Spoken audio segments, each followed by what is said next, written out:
tayo ng kanin, guys. Good morning everyone. Happy Monday. Magsasangod lang ako ng kanin para sa almusal. Late breakfast. It's already 10:35 in the morning. Habang naglalaba, magluluto ako ng almusal. Antayin lang natin ito mag golden brown.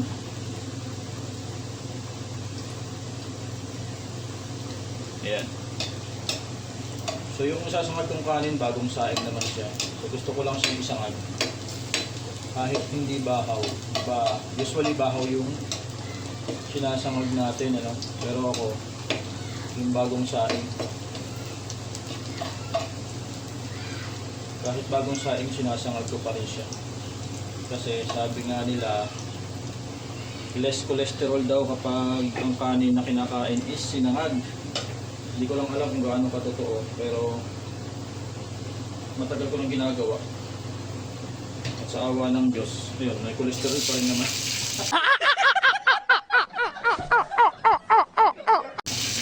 Mataas pa rin naman ang cholesterol, guys.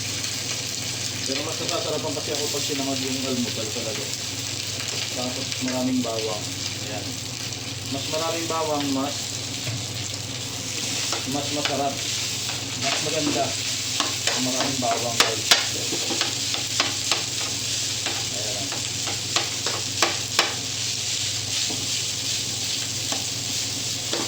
Itong nilagay kong bawang, isang buo na to kaya lang maliit yung bawang na nabili ko. Okay lang. Lalasa na rin naman yan.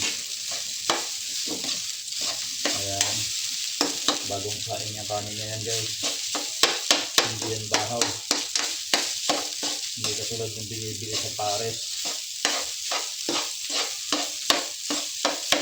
Ayan. Tapos, siyempre maglalagay tayo ng iodized salt. Ayan. Tansyahin nyo na lang kung gaano karami. Kung gusto nyo na maalat, damihan nyo.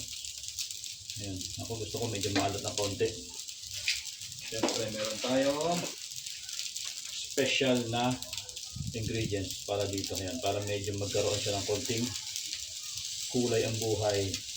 Ayan. Pampalasa na rin siya at the same time. Ayan. So ito yung ating magiging almusal for today. January 12, 2026, mangalawang Monday sa taong 2026, January. Kasi nyo guys, medyo namilaw-milaw na konti yung ating kanin. Diba? Ganyan tayo ng tanad.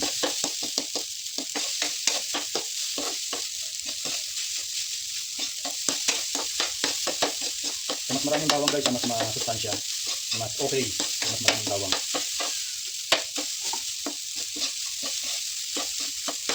Kunting mantika lang lalagay nyo para hindi masyadong makolesterol. Pero kung galit ng mantika is yung olive oil, mas okay na mas marami.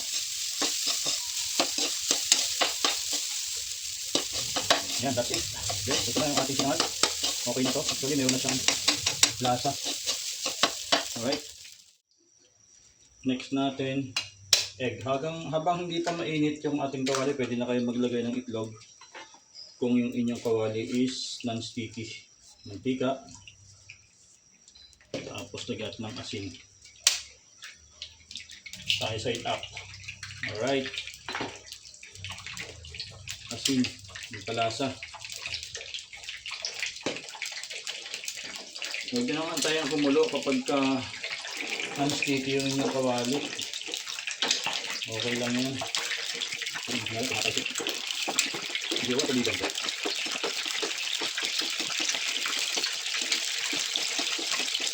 Wow! Ang manis ko itong almusal na ito Batak na natin ibabaw ng itlog para igisa. Ibabaw natin. Diba? Okay na. Pero kapag itong gagawin natin, kasi kulang sa atin yung isang o yung dalawang itlog. Apat ang ating lulutuin.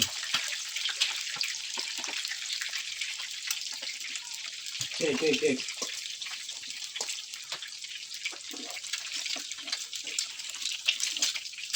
Yun ang gusto ko, yung medyo sunog yung ilalim, guys. Tapos, yung mismong egg is madilaw or malasado. Tama ba? Malasado ba tawag sa inyo yan, guys? Dito kasi sa amin, malasado. O yung half cook. Alright. Pangatlong itlog natin. Oh, may dugo. Malapit na siyang mabuo. Yun o. Pansin nyo guys. Yun o. May sisiw na konti. Malapit na siya maging sisiw. Sayang. Bigyan natin ng asin. Alright.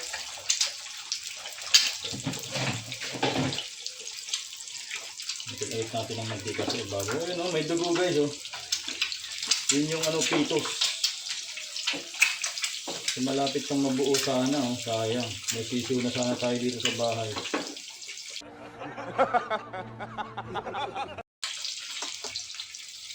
May pitos. Siguro ano na yan. Mga 20 days old. Late na harvest yung itlog.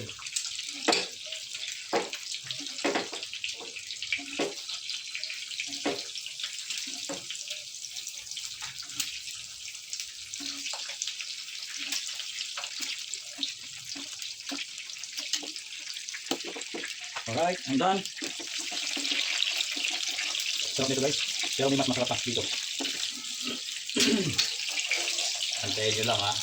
Sasalang ko na guys. Antayin nyo lang. Sasalang ko na yung mas masarap.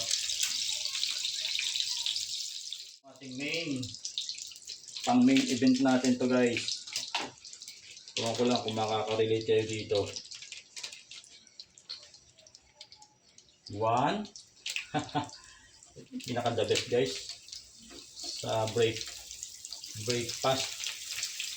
Ayan o, tunsoy ang tawag sa amin sa Marinduque. Tunsoy, hindi ko lang alam kung anong tawag sa inyo, saan lugar kayo nandun.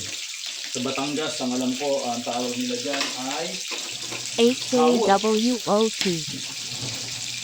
Correct me if I'm wrong. Hawot sa Batangas. Sa Marinduque is tunsoy, tuyo. Salinas or ano ba tawag to? Tawilis or Tapulok, Tamban. Pare-parehas lang yan. Diba? Ito yung sinasabi ko sa inyo na main event.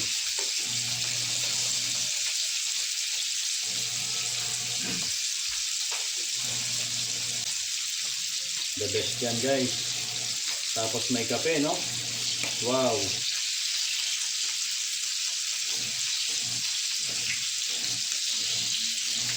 Ito yung hindi mo pagsasawaan na ulam. Yun nga lang, hindi rin siya pwedeng araw-arawin. Kasi pwede tayong magkasakit dito sa kidney, sa bato. Dahil medyo maalat to. Pero kung gusto nyo, hindi maalat, medyo malesen yung kanyang alat, pwede nyo siyang hugasan bago nyo iprito. Habang naglalaba kasi ako, nagluluto ako ng almusal. Late na rin ako nagising. Nagising kami is 8 o'clock. Pero nagsalang ako ng labada kanina mga 7:30. Tapos natulog ulit. Ayan. Ito ang almusal natin for today's video guys.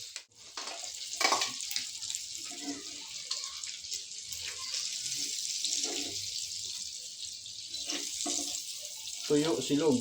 Tapos meron ako dyan suka. Alright. Serve na natin yung ating almusal for today. Let's go. Sinangag.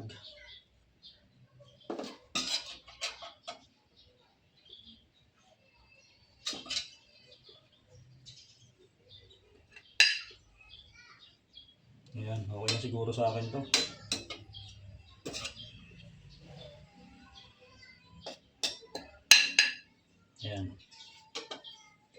it. Charan! Oh. Almusal natin guys. Meron tayong itlog, tuyo, kamote, sinangag. Alright, let's go! A few moments later. Ito na yung ating almusal. Kape tayo. Ayan. Kape. And this is it.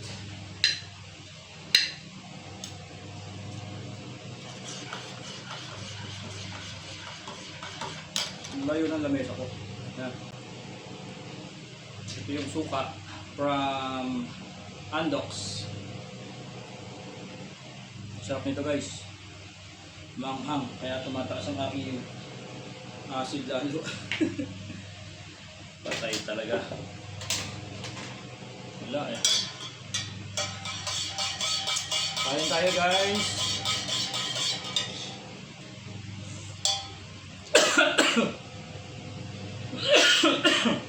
Excuse me po. Ito masarap oh. Hingatin ko din suka. Alright. Mas masarap kung nakakamay. Kaya lang naglalaba ako eh. Hahawa sa damit yung aking amoy. Alright. First bite.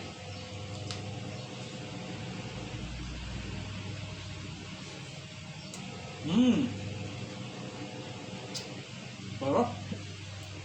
Grabe.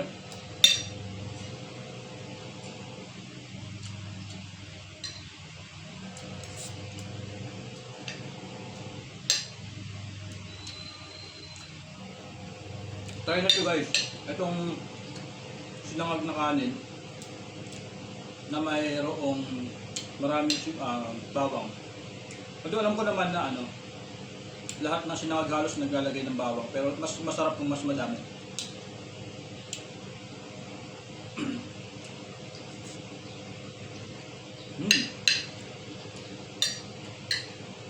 Grabe.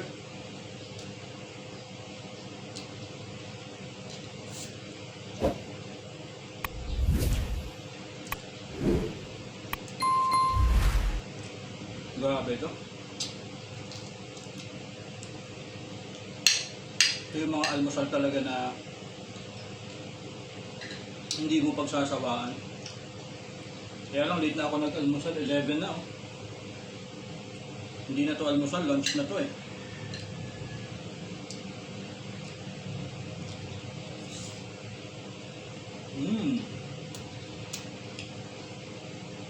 Sarap.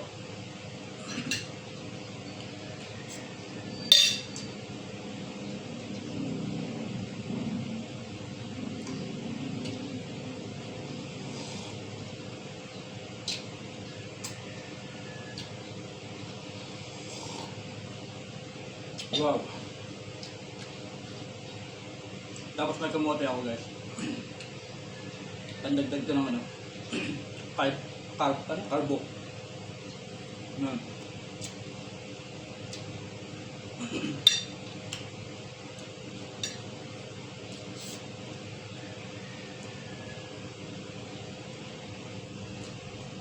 Sausaw natin. Yan. Patay itlog. Lagyan natin ako ng suka. Alright. Yan o.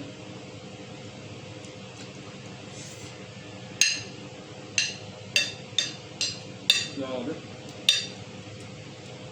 Panalo itong almusal na ito guys.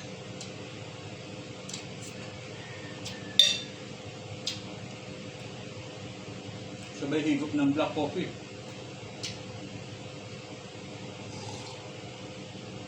Boom!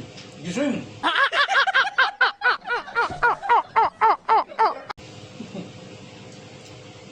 May kinuligas lang ha.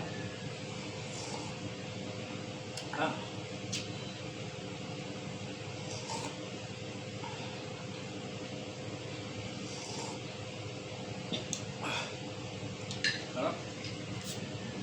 Mukhang kukulangan tayo ng kanin ha. tuyo, itlog, yan, may kanin.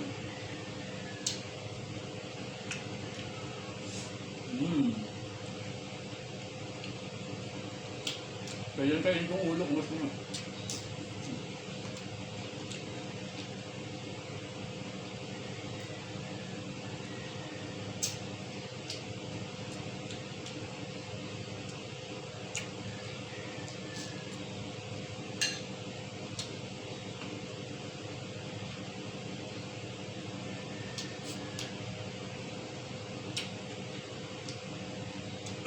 Itong tuyo guys, tuturuan ko kayo kung saan kayo bibili.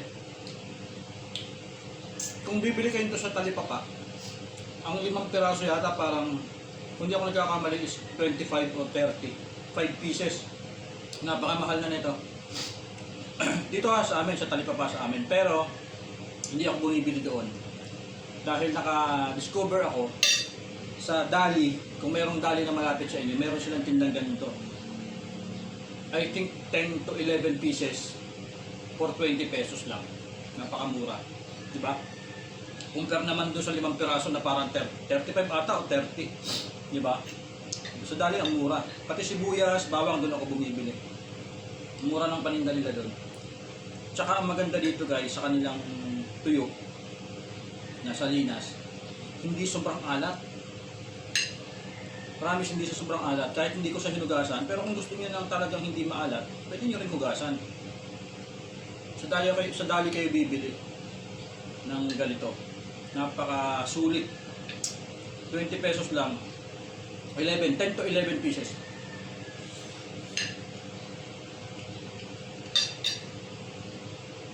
Pati itong itlog, doon ko ito binili. 239 pesos yung isang tray. 30 pieces ang laman. 239 lang. Tama, 239. So magkano lang ang pinalalabasan ng isa?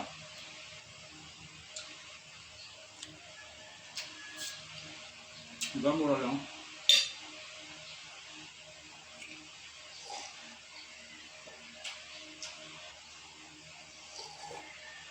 Itong kape, doon ko rin ito binili. Kopi to black. Yung twin, parang mabibili mo siya ng tingi sa tindahan, parang 15 to 16 pesos. Doon parang 11 lang ata. Napakamura, di ba?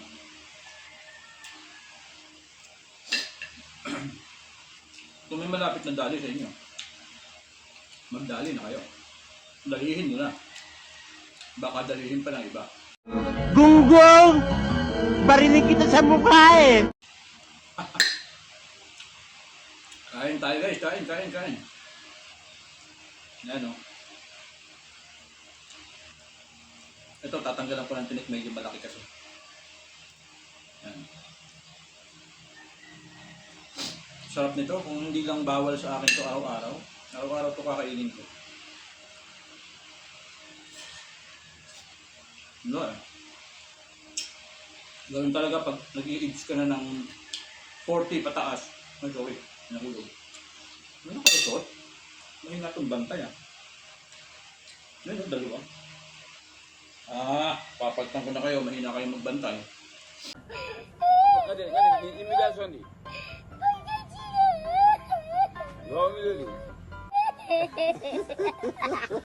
Nadulusutan kayo ng kanin. Ngayon,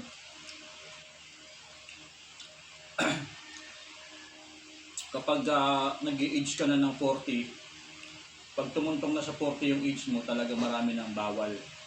Marami na ang mga pagkain na hindi mo na matitake. Kasi bawal na sa edad mo. Lalo na sa akin, medyo tumataas babala yung aking uric. Mataas pa naman ang uric nitong isda na to. Salinas. Kaya once a week pwede with exercise. Pero hindi siya pwedeng daily. Yung sa mga medyo bata-bata pa pwede ba yan? Ayan, kung may hilig kayo magluto, kung may times kayo na magluto, magmusal, gawin nyo. Habang kaya pa. Habang kaya nyo pang kumain ng mga ganito. Kasi darating yung time na magiging limitado kayo sa pagkain ng mga ganito.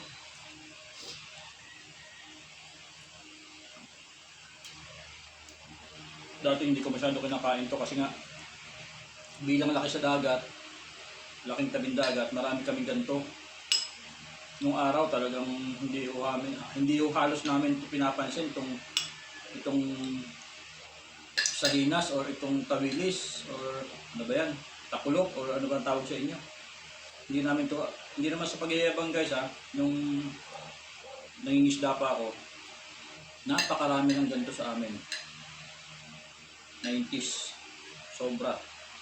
Yung isang puno sa timba na tamban dito, tapulok sa amin, halos ipamigay na lang, wala pang kumukuha noong mga panahon na yun. Tapos yung iba, nabubulok lang sa lambat. Ganun karami. Masda sa amin nung araw. Pero ngayon, nang hirap. Magdamag kang puyat, magdamag kang pagod, maswerte ka na makakuha ng 1 kilo. Bakit? Inabuso. Ikaw ba naman ganito pa nakalilit, hinuhuli mo na, di ba? Tapos sa dami ng isda, pinababayaan, pinabubulok sa lambat. So, ayun. Pinagkakaitan ng isda.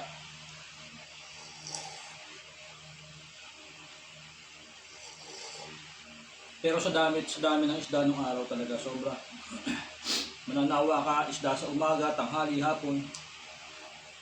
Pwede ka pa magmerienda ng isda. Ganun karami ang isda dati. Pero ngayon, kung gaano karami noon, na pagsasawaan mo ngayon, kahit yung isdang hindi kilala, kinakain na sa amin. Dahil ganun kahirap yung buhay. Ganun kahirap manghuli ng isda ngayon. Hindi lang sa amin, sa ibang lugar, ganun din. Except sa Palawan kasi may disiplina mga tao. Sumusunod sila sa mga patakaran sa Palawan. Pag sinabing bawal, ulihin yung maliliit. Bawal. Huwag lang yung patay na ha, kasi hindi mo na magbabalik yun. Pag sinabing bawal gumamit ng lambat na maliliit yung butas, so bawal talaga. Mga isdang pinagbabawal, binabalik nila sa dagat. As long as mabubuhay pa siya, binabalik talaga. Pero sa amin, hanggang sa pinakamaliit, bawal man yun o hindi, talagang walang kawala talaga. Huli. Kaya ngayon, ang nagsasuffer din yung mga mangingisda. Sobrang hirap. Tapos babaratin pa na mamimili. Wala talaga.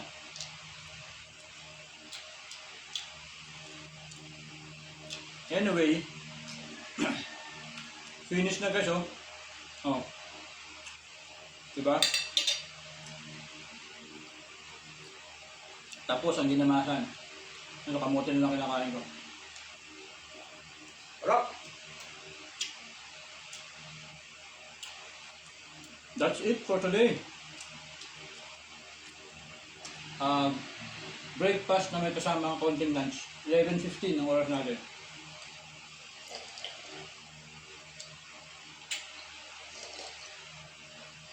Alright?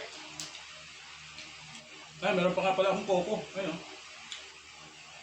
Coco. Coco yung baso pero tubig ang laman.